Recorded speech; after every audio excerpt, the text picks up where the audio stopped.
using the Waveform search engine to be able to identify pretty quickly where a bad chirp was received on a radar range using an arbitrarily marked and exported good representation of a radar return.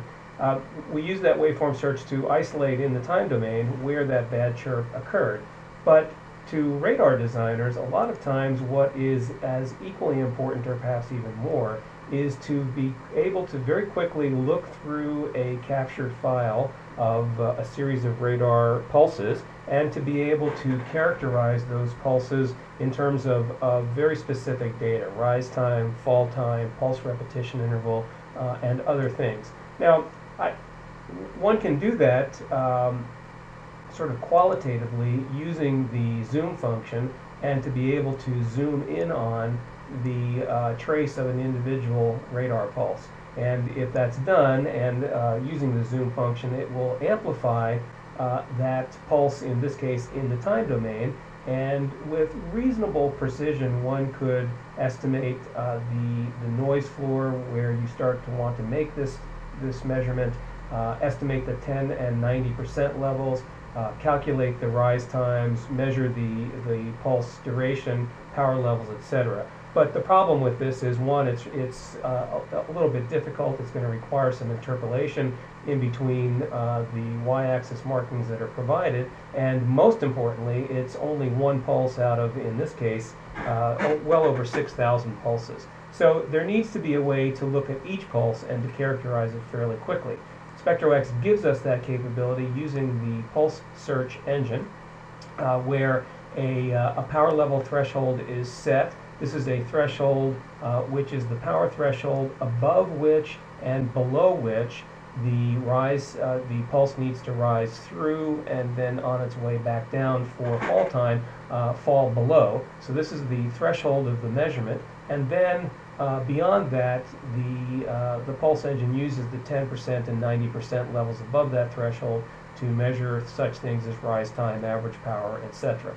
So we very quickly can set that, and in this case I'm going to make this based on my power scale. I'm going to say, let's make this a minus 30 dBm power level threshold, and I want to go ahead and search through the entire length of the file. I can do that very quickly without even knowing the actual length of the file, by just simply telling Spectro-X to automatically choose the time limits. However, if there's a specific time period in the file, perhaps as it was recorded using the XCOM IQC2110, for example, markers may have been placed in the file.